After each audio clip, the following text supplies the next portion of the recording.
warahmatullahi wabarakatuh. Perkenalkan, nama Bapak Muhammad Sandri, Bapak dari jurusan Biologi UIN Sultan Toha Saifuddin Jambi.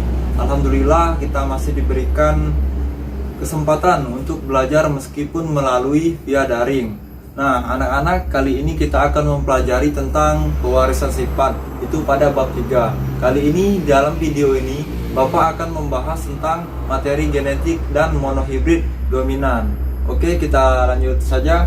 Yang pertama adalah materi genetik. Nah, materi genetik ini terbagi menjadi beberapa bagian. Yang pertama ada yang namanya gen, kromosom, DNA, dan RNA. Nah, kita lanjut ke yang gen. Apa itu gen?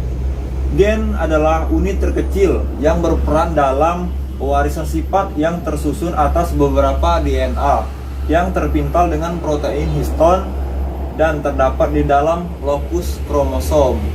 Nah, selanjutnya ada yang namanya kromosom. Nah, kromosom ini sendiri terdapat di dalam nukleus atau inti sel, mempunyai susunan halus berbentuk batang panjang atau batang pendek, lurus atau bengkok. Nah, kromosom ini di dalam nukleus terdapat substansi yang berbentuk seperti benang-benang halus seperti jala. Nah, yang dapat menyerap zat warna. Nah, baiklah, kali ini kita akan lanjut ke apa saja itu struktur dari kromosom. Baik anak-anak, kali ini kita akan lanjut ke yang namanya struktur kromosom. Apa saja sih struktur kromosom? Oke, kita gambarkan.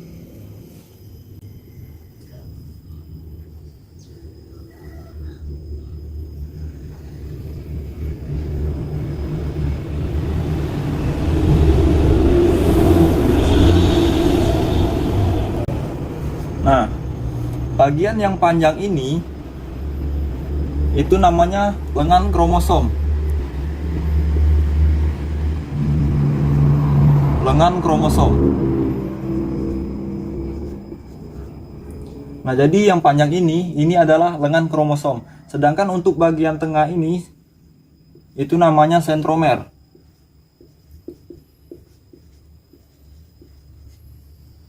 Nah, jadi bagian lengan ini adalah sentromer. Selanjutnya di dalam lengan kromosom ini terdapat seperti pita. Nah, ini namanya kromonema.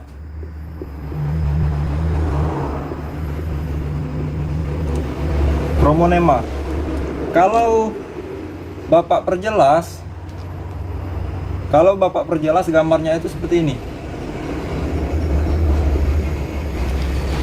Seperti kumparan. Nah, gambarnya seperti itu, seperti per. Nah, di bagian tertentu kromonema ini mengalami penebalan seperti mutiara, seperti manik-manik. Di bagian tertentu dia mengalami penebalan. Di bagian yang menebal ini itu namanya kromomer. Kromomer ini sendiri di dalamnya itu terdapat bagian yang namanya lokus.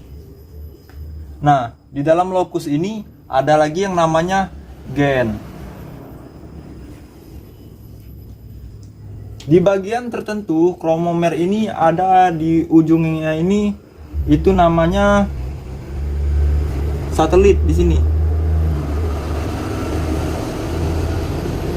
Tetapi tidak di semua kromomer yang mempunyai satelit ini. Kan untuk di ujung sini, di bagian sini itu ada yang namanya telomer. Nah, telomer ini sendiri mempunyai fungsi agar DNA di dalam lengan kromomer ini, di bagian kromonema ini tidak terurai. Selain itu juga dia menjaga agar kromosom satu dengan kromosom lainnya tidak bertabrakan. Nah, anak-anak, kromosom ini berdasarkan letak dari sentromernya itu terbagi menjadi 4. Yang pertama ada namanya metasentrik, yang kedua ada namanya submetasentrik, yang ketiga akrosentrik, yang keempat adalah telosentrik. Nah, anak-anak, kromosom pada manusia dan makhluk hidup itu yang berkembang biak secara seksual dibedakan menjadi 2. Yang pertama adalah autosom dan genosom. Nah, autosom itu adalah kromosom yang mengatur sifat tubuh selain jenis kelamin. Jadi autosom ini adalah kromosom yang mengatur sifat-sifat tubuh selain jenis kelamin. Nah, kromosom tubuh atau autosom ini ada 22 pasang atau 44 pasang. Sedangkan untuk genosom, kromosom yang khusus menentukan jenis kelamin kromosom seks pada manusia berjumlah 1 pasang atau 2 pasang. Nah, kromosom pada laki-laki itu dilambangkan dengan XY, sedangkan kromosom pada wanita itu dilambangkan XX. Nah, dengan demikian jumlah kromosom pada manusia itu ada yang 23 pasang, ada yang 46 pasang. Nah, mengapa Pak ada yang 23 dan ada yang 46? Baiklah, akan Bapak jelaskan. Anak-anak, mengapa ada yang terdapat 46 kromosom dan ada yang 23 kromosom? Jadi anak-anak, 46 kromosom itu adalah sel tubuh yang terdapat di dalam sel tubuh. Sedangkan 23 kromosom ini terdapat di sel kelamin. Nah, jadi kita contohkan di sini ayah, di sini ibu. Nah, sel tubuh dari ayah dan ibu kalian ini mempunyai 46 kromosom. 46 kromosom. Nah, sedangkan sel kelamin dari ayah kalian ini, sperma, itu mempunyai 23 kromosom. Begitupun ibu kalian, sel kelamin dari ibu kalian ini adalah sel telur atau ovum. Itu mempunyai 23 kromosom juga. Nah, saat sel sperma dan sel telur ini bertemu, dia mengalami fertilisasi, menghasilkan zigot. Nah, di dalam zigot ini mempunyai 46 atau 23 kromosom. Barulah setelah zigot itu muncul individu baru atau anaknya, anak dari ayah dan ibu. Individu baru. Nah, jumlah kromosomnya itu 46 atau 23 kromosom. Nah, anak-anak, selanjutnya kita lanjut ke DNA dan RNA. Nah, umumnya gen pada makhluk hidup itu terbentuk dari susunan kimia yang terdiri dari nukleoprotein yang merupakan senyawa dari asam nukleat dan protein. Nah, asam nukleat ini sendiri terdiri dari 2 tipe, yaitu deoksid ribonukleat asid atau DNA dan ribonukleat asid atau RNA. Nah, DNA ini sendiri mempunyai fungsi sebagai membawa informasi genetik yang akan diturunkan kepada keturunannya. Berdasarkan letaknya, DNA ini terdapat di dalam kromosom, sedangkan untuk RNA itu terdapat di dalam sitoplasma. Untuk lebih jelasnya anak-anak, boleh dilihat video berikut ini. Pada video kali ini kita akan membahas mengenai perbedaan DNA dan RNA. Ternyata antara DNA dan RNA terdapat perbedaan-perbedaan mendasar yang meliputi kepanjangan nama, bentuk dan ukuran, struktur gula, jenis basa nitrogen, lokasi ditemukan, fungsi, dan jenis DNA dan RNA. Yang pertama yaitu kepanjangan nama dari DNA dan RNA. Adapun kepanjangan dari DNA yaitu deoksiribonukleik asid, sedangkan kepanjangan dari RNA yaitu ribonukleik asid. Perbedaan yang kedua yaitu berdasarkan bentuk dan ukuran. DNA memiliki bentuk rantai ganda atau yang lebih dikenal sebagai double helix dengan ukuran yang lebih panjang, sedangkan RNA memiliki bentuk rantai tunggal atau yang dikenal sebagai single helix dengan ukuran yang lebih pendek. Perbedaan yang ketiga yaitu berdasarkan struktur gula.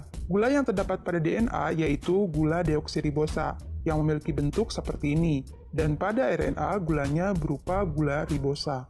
Yang menjadi perbedaannya yaitu struktur gula deoksiribosa pada atom C nomor 2 berikatan dengan gugus H atau hidrogen. Sedangkan pada struktur gula ribosa pada atom C nomor 2 berikatan dengan gugus OH atau hidroksil. Perbedaan yang keempat yaitu berdasarkan jenis basa nitrogen. Pada DNA memiliki basa nitrogen berupa adenin, guanin, sitosin, dan timin. Adenin dan guanin merupakan basa purin, sedangkan sitosin merupakan basa pirimidin. Pada DNA, adenin akan berikatan dengan timin, dan guanin akan berikatan dengan sitosin. Sedangkan RNA memiliki basa nitrogen yang terdiri dari adenin, guanin, sitosin, dan urasil. Adenin dan guanin merupakan basa purin, sedangkan sitosin dan urasil merupakan basa pirimidin. Jadi, perbedaannya ada di basa pirimidinnya. Pada RNA, adenin akan berikatan dengan urasil, sedangkan guanin akan berikatan dengan sitosin.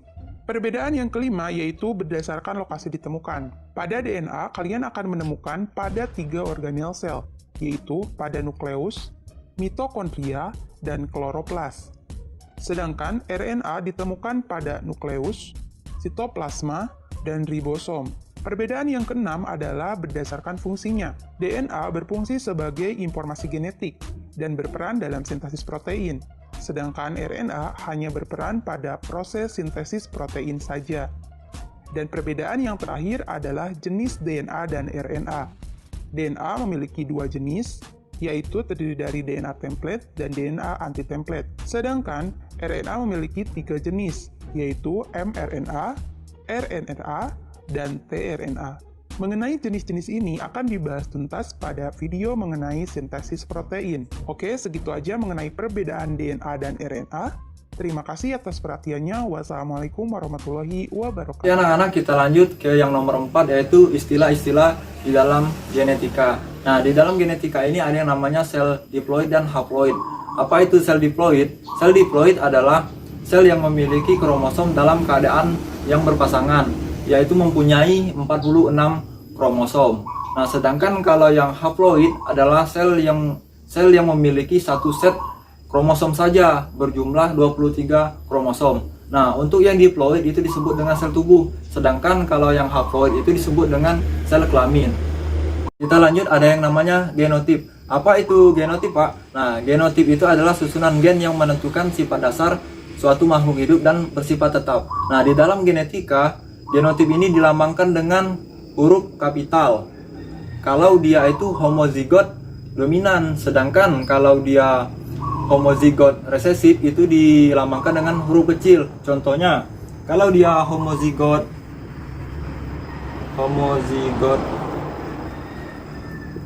dominan itu dilambangkan, contohnya apa, ambil huruf B besar, B besar. Jika dia homozigot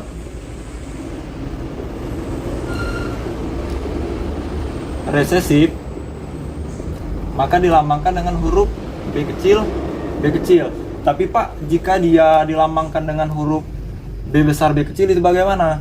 Nah, kalau dia B besar, B kecil, itu namanya heterozigot.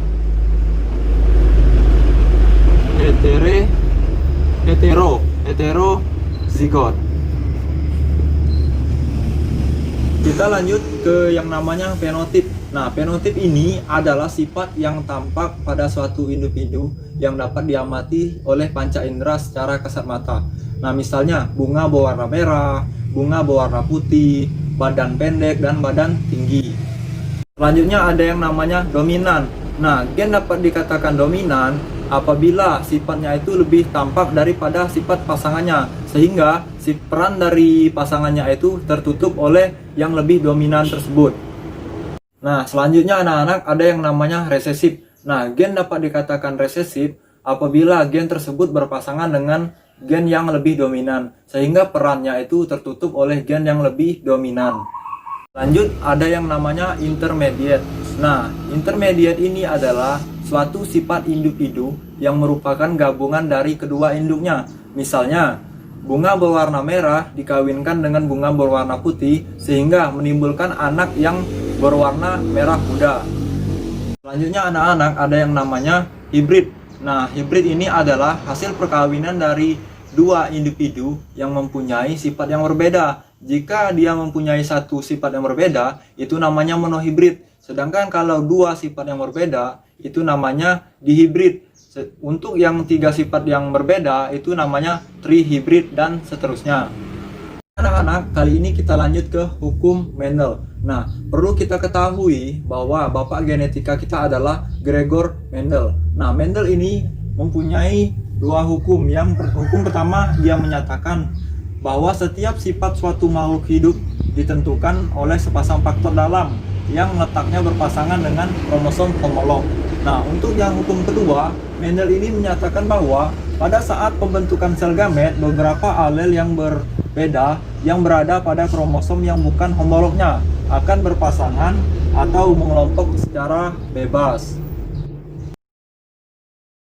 Oke anak-anak, kali ini kita lanjut ke persilangan monohibrid dominan. Nah, kali ini kita akan menyilangkan antara kacang polong kisut dan kacang polong bulat.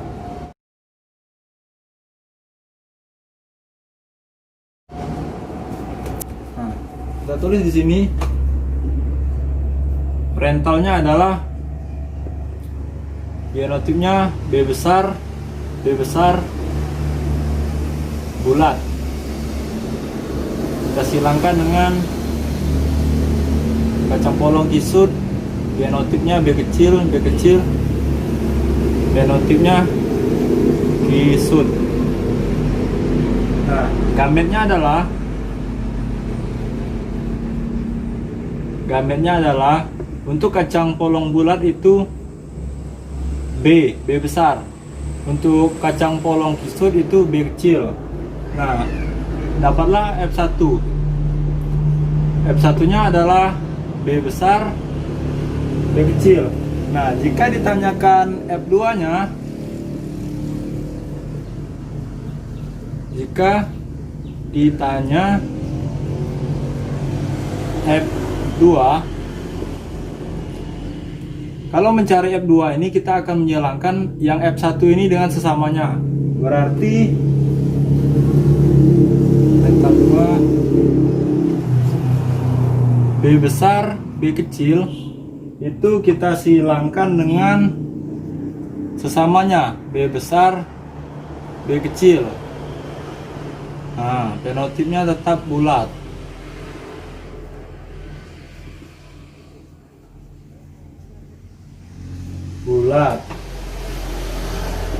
Gametnya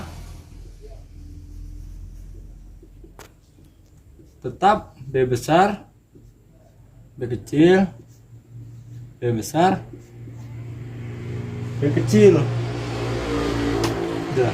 Jika kita ingin mencari rasio genotip dan fenotipnya, maka kita akan membuat tabel atau diagram Bunnet.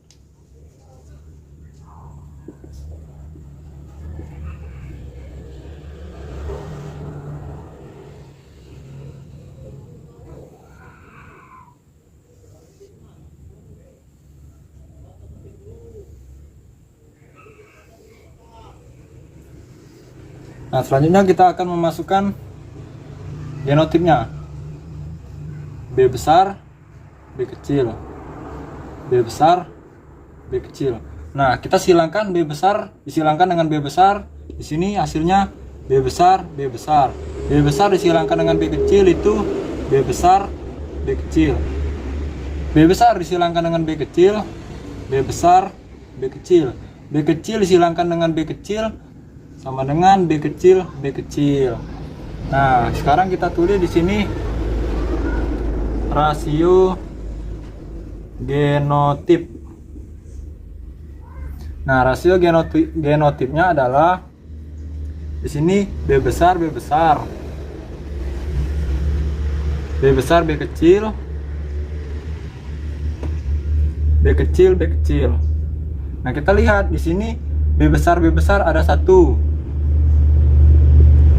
B besar B kecil ada 2. B kecil ada 1. Nah, jadi inilah rasio genotipnya. Sedangkan untuk rasio fenotip,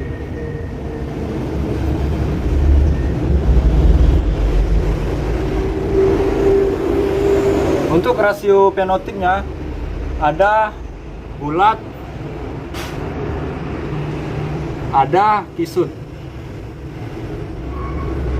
Kita lihat di sini, yang bulat 1, 2, 3. Berarti di sini ada 3.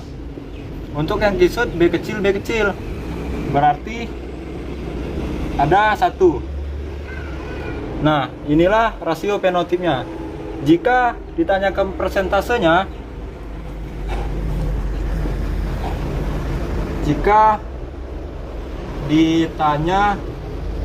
persentasenya, tanya persen, nah, maka bulat 3/4 dikali 100 sama dengan 75%. Untuk yang kisut 1/4 dikali 100 sama dengan 25%. Nah, dari mana Pak dapatnya 3 ini? Nah, dapatnya 3 ini anak-anak. 3 ini didapat dari sini. 3 ini didapat dari sini. Sedangkan 4 ini 3 ditambah 1 sama dengan 4. Begitupun yang kisut. 1 ini didapat dari jumlah yang kisut. Nah, 4 ini didapat dari 3 tambah 1 sama dengan 4. Nah, begitulah menghitung persentasenya. Anak, sekian penjelasan dari Bapak mengenai video kali ini pada materi pewarisan sifat, yaitu bagian materi genetik dan persilangan monohibrid. Sekian, terima kasih. Wassalamualaikum warahmatullahi wabarakatuh.